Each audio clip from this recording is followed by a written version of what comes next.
A tornado forecasting index that rarely climbs above 1 is forecast to hit 8 over the northeast this afternoon. That number belongs in Oklahoma in spring, not Quebec and northern Maine in July, and it is only the opening move. Over the next 10 days, one locked jet stream pattern is set to drive a rare tornado threat, a multi-day severe siege down the east coast, and a tropical system building in the Gulf. In the next few minutes, I will show you exactly what forecasters are watching day by day and why they keep using the word deadly. Here is what you need to understand before anything else. The threat aimed at the eastern United States right now is not a single storm. It is one pattern, one large reconfiguration of the jet stream that switched on over the last 24 hours and is now driving a chain of separate hazards, one after another, across roughly the next 10 days. Yesterday, the eastern half of the country was in a quiet stretch, weeks with no significant severe weather. Today, that stretch is over, and the reason it is over is a single change in the shape of the winds high above our heads. The setup is what meteorologists call a dipole. On one side, a massive dome of high pressure, a heat dome, has built across the Great Plains and the northern plains. On the other side, over the eastern part of the country, the jet stream is sharpened into a deep trough. Those two features are locked together, and the space between them is doing all the work. That is where the danger lives, and that is what we are going to walk through piece by piece, because each act of this feeds the next. I want to be clear about the stakes up front. Over the next 10 days, this one pattern is forecast to produce a rare and potentially significant tornado threat over far northern New England today, a multi-day severe weather siege from the mid-Atlantic to the northeast this coming weekend, and a tropical system that the Gulf of Mexico is quietly trying to build from scratch.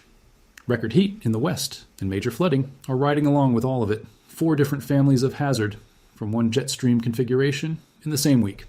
Let me show you how they connect. Start with the dome. That heat dome parked over the plains is not just a heat story, though it is breaking records, and we will get to that. Its more important job, for everyone on the East Coast, is what it does to the wind.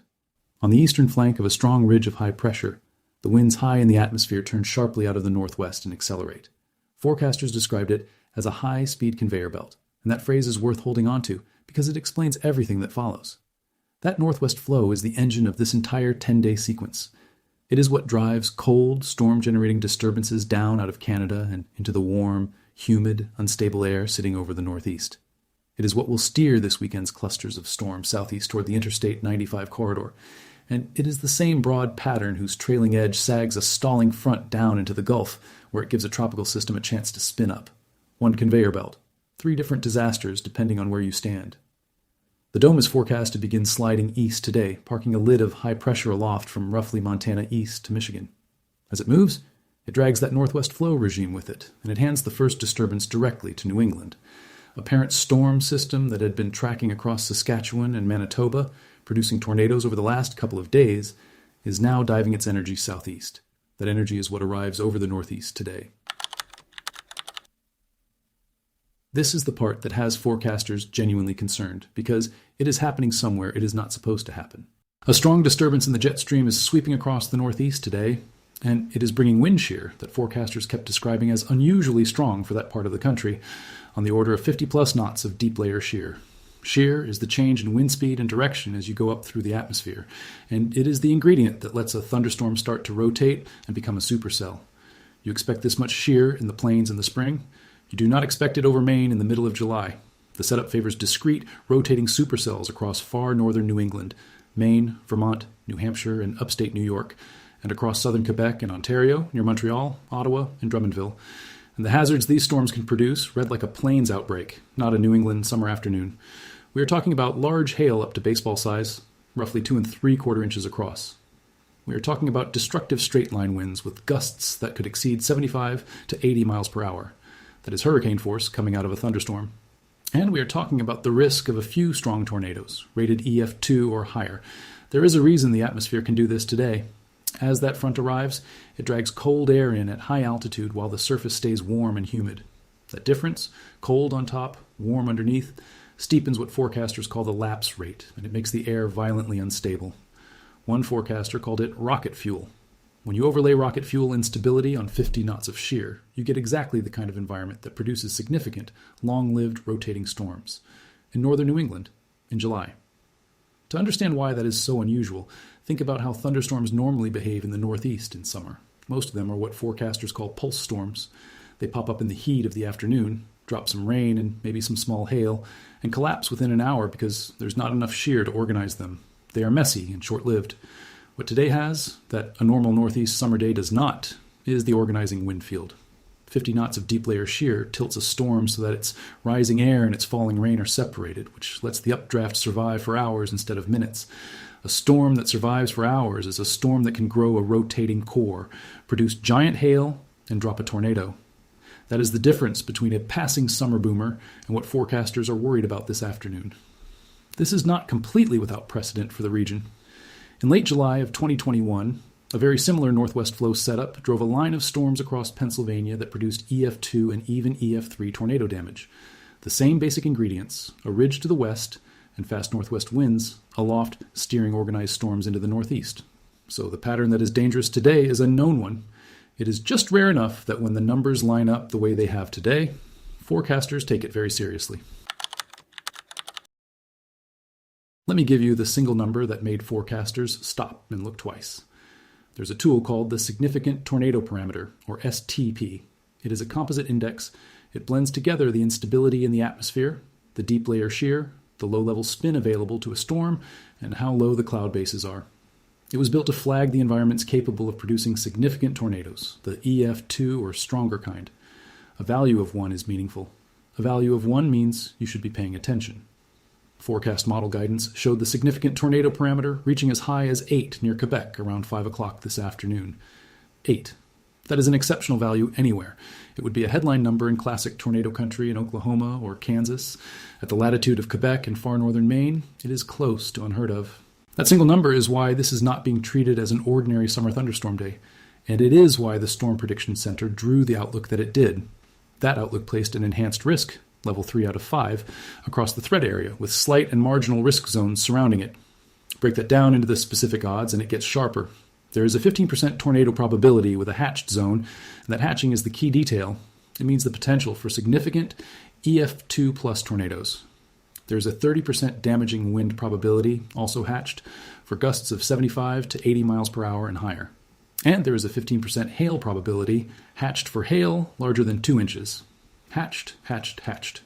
Every hazard carries the significant severity flag. That is what elevates today above a routine risk.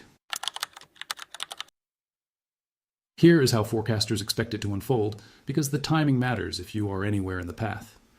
The first storms are possible this morning near Quebec and Drummondville, but the main event is an afternoon show. As the sun heats the surface and the disturbance arrives, supercells are expected to fire, and by around 5 o'clock, several rotating supercells could be on the map at once, which lines up exactly with that significant tornado parameter peak near Quebec. From there, the storms track southeast, riding the conveyor belt. They move through Maine, Presque Isle, Clayton Lake, Jackman, roughly between 6 and 8 o'clock Eastern this evening, then into Berlin, New Hampshire, and on toward Bangor and Portland, roughly 9 to 10 o'clock.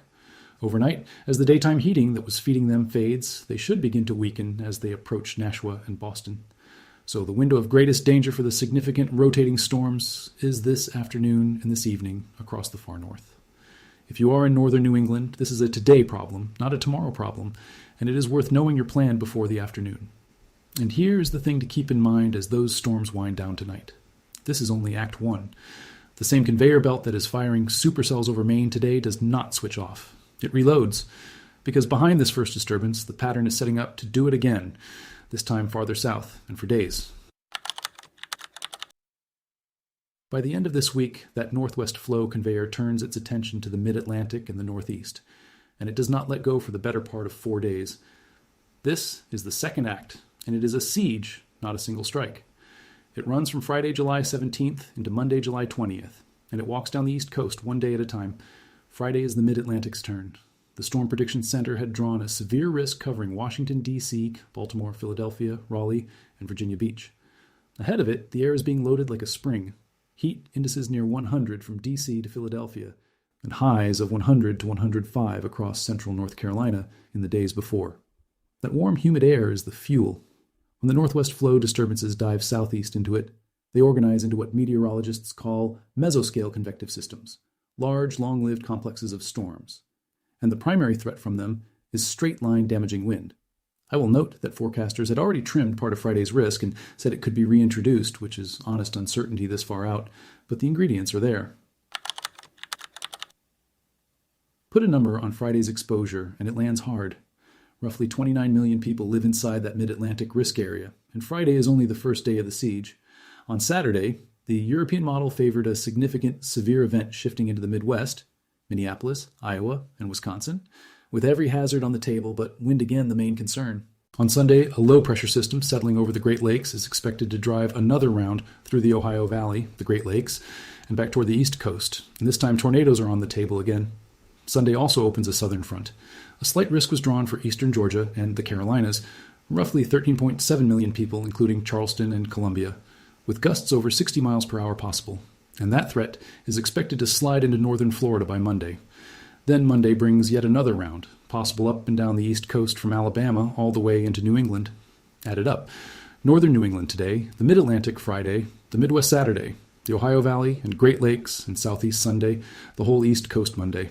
That is one pattern, methodically working the eastern half of the country for 10 straight days, and the wind is only half of the weekend threat. The other half is water. Even away from the severe storms, the same pattern is ringing out heavy rain. Training thunderstorms, storms that move repeatedly over the same ground, like train cars passing over the same stretch of track, have been threatening flash flooding over the Mississippi, Ohio, and Tennessee valleys, where the ground is already saturated. Rainfall rates in those storms can exceed 2 inches an hour. Farther southwest, the Weather Prediction Center forecasts 6 to 10 inches of rain for the Texas Hill Country, with flash flood chances running as high as 40%. That is a separate hazard from the tropics, and it is playing out right now on the wet edge of the same locked pattern. So when I say this is one system with many faces, the flooding is one of those faces, and it does not need a named storm to be dangerous. While all of that plays out over land, something is trying to organize over the water.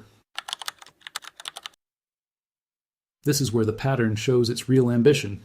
Remember that stalling front, the trailing edge of this whole system. It is forecast to sink into the Gulf of Mexico by roughly Friday and Saturday. And when a front stalls out over warm water in the middle of summer, the atmosphere has a way of recycling it. Energy pinched off the tail end of that front could get cut off beneath the ridge, linger over the warm Gulf, and slowly begin to spin. Forecasters have a name for this. They call it homegrown development, a tropical system built from scratch, right there, close to home, rather than one that tracks in from across the ocean. The odds have been climbing. Early estimates put the chance of a tropical depression forming around the weekend at roughly 20 to 30%. That rose to a 40 to 50% chance over a 15-day window across the northern Gulf, according to European ensemble guidance. Now, I want to be careful and honest here. As of the overnight update, the National Hurricane Center's 7-day outlook still showed no expected tropical development, with a note that it could change within 24 to 48 hours. So this is a rising risk, not a certainty. Forecasters even have the next name on the Atlantic list ready if it comes together, informally, Bertha, but nothing has been designated. What makes this worth watching closely is that the European AI model flagged the setup first, ahead of the traditional operational models, and it has been persistent about it.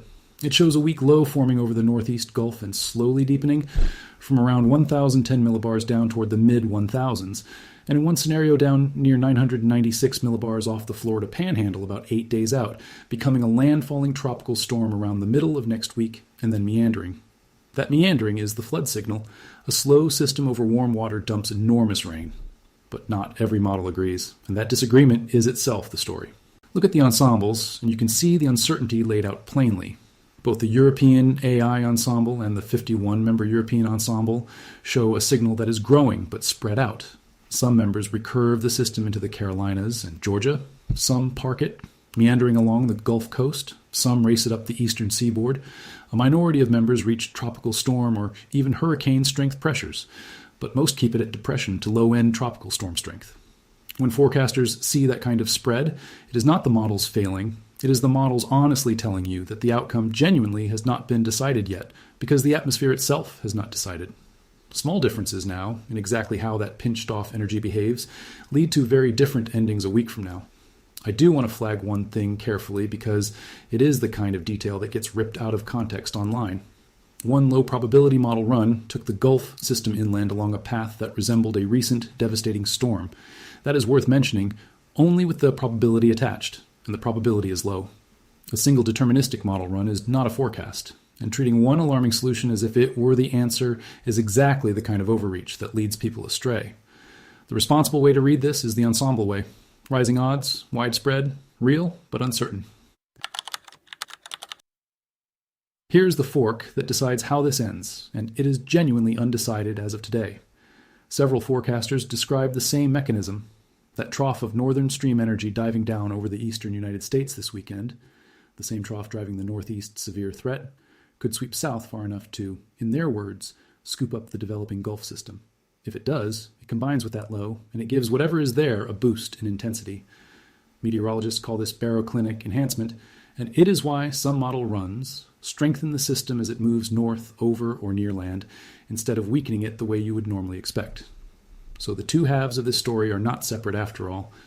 The same conveyor belt that is dropping baseball-size hail on Maine today could, by the end of next week, be reaching down to grab a Gulf low and drive it toward the eastern United States with extra strength.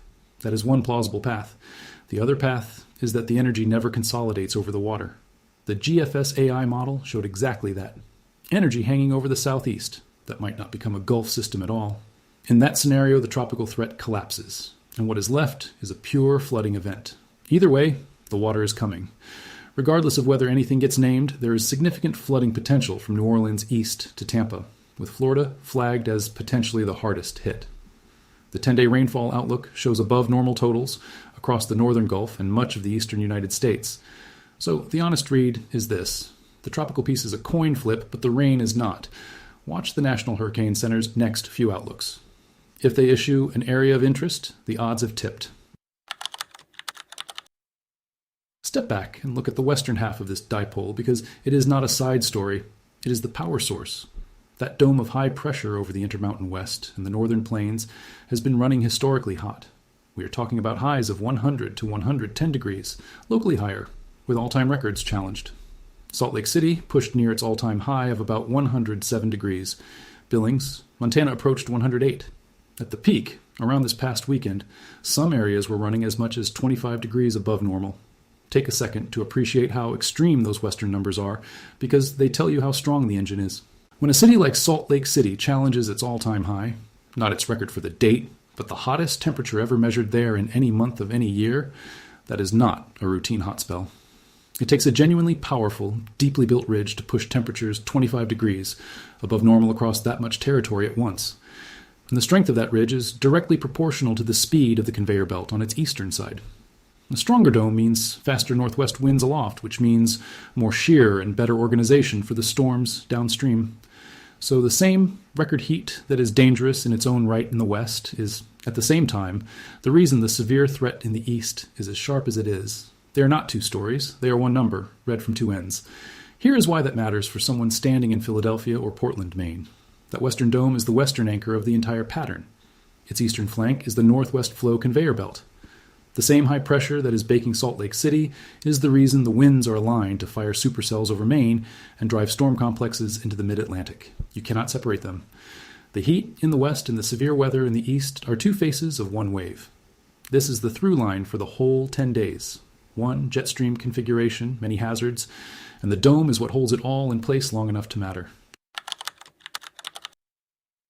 Whenever this many hazards cluster in 1 week, a familiar claim circulates online that the weather is being engineered or steered, that technology like so-called weather modification is manufacturing the outbreak, or even building the Gulf system on demand. Let me address that directly with the physics, because it does not hold up. A single supercell releases energy comparable to a large nuclear device. No technology anyone has deployed creates a 50-knot shear environment across a region, builds a continental-scale heat dome, or carves the jet stream into a ridge and trough dipole. Cloud seeding can nudge precipitation in a cloud that already exists under narrow conditions. It cannot conjure a tornado outbreak over Quebec. And the sense that 4 hazards happening at once must be coordinated is a trick your brain plays. It is called apophenia, seeing a plan in events that only look connected. In this case, they are connected, but the connection is meteorological, not a conspiracy. One jet stream wave, many faces. That is the whole explanation, and it is enough. So here is where we stand and what to watch. Today, the immediate danger is the far northern New England and Quebec severe threat, significant tornadoes, baseball hail, and hurricane-force wind gusts across Maine, New Hampshire, and Vermont this afternoon and evening. If you are up there, that is your next several hours. Know where you will shelter before the storms arrive. Looking ahead, the first big test is whether today's outbreak verifies at its significant ceiling, and whether the Storm Prediction Center restores the Friday Mid-Atlantic risk it trimmed. Then comes the weekend siege, Friday through Monday, walking down the East Coast. And hanging over all of it is the single biggest question. Does the weekend trough scoop up the Gulf's homegrown spin and drive the season's first named Gulf storm toward the eastern United States? Or does it all come apart overland and leave a flood instead? That fork should resolve within the next roughly 7 to 10 days, and the concrete thing to watch is the National Hurricane Center's tropical outlooks. One pattern started all of this, and one pattern is carrying it forward. The quiet stretch is over. We will be tracking every act of this as it develops. So stay with us and stay ready, because the next 10 days on the East Coast are going to be anything but ordinary.